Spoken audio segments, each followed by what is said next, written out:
Today, I am going to talk about Nike, one of the most famous brands in the world, जो कि America की एक multinational company है और athletic shoes बनाने वाली कंपनी है। इसके अलावा ये स्पोर्ट्स की कुछ और चीज़ें भी बनाती है, जैसा कि T shirts, jackets, gloves, glasses, hats जैसी बहुत सारी चीज़ें बनाती है।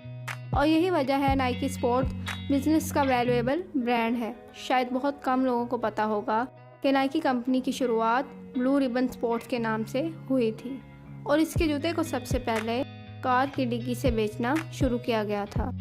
चलते हैं नाइकी की दिलचस्प कहानी की तरफ। इस बिज़नेस की शुरुआत होती है 1962 जब स्टैनफोर्ड से MBA कर रहे फिल नाइट ने बिज़नेस के बारे में सोचा। फिर जब MBA कर ही रहे थे तो उन्हें स्मॉल बिजनेस और मार्केटिंग प्लान पर असाइनमेंट लिखने के लिए दी गई।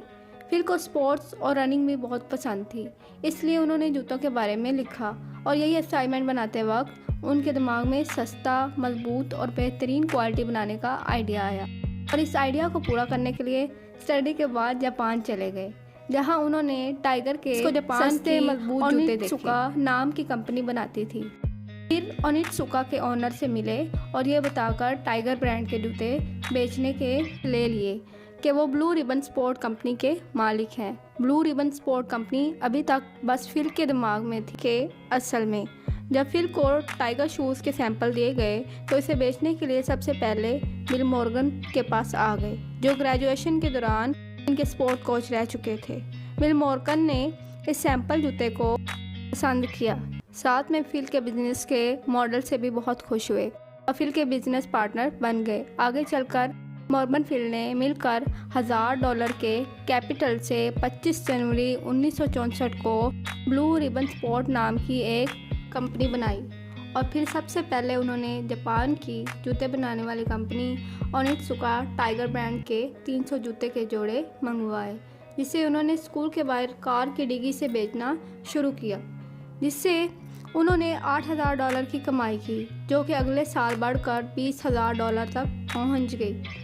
2 साल उन्होंने कार की डिग्गी को काउंटर बनाने के बाद 1966 में BRS यानी ब्लू रिबन स्पोर्ट से अपना पहला स्टोर कैलिफोर्निया में खोला।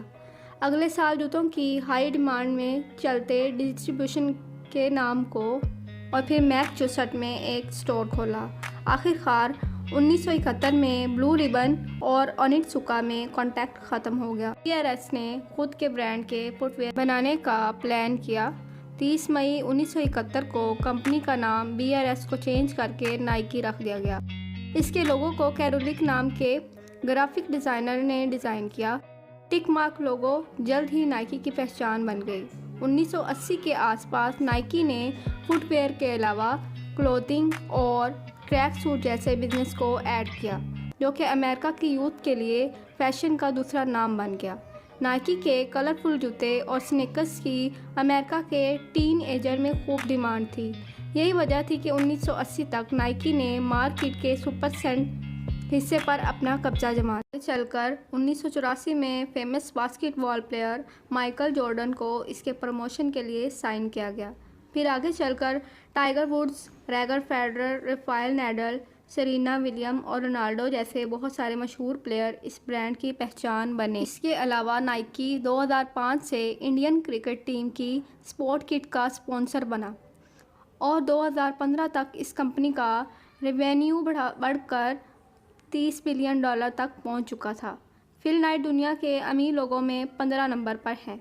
दोस्तों, आखिर में यही कहूँगी, अगर आप भी कामयाब होना चाहते हैं तो आपको भी एक छोटा बिजनेस शुरू करके एक बड़ा ब्रांड बनाना होगा। इससे हमेशा अपनी सोच को पॉजिटिव रखें और वीडियो को लाइक करना ना भूलें। शुक्रिया।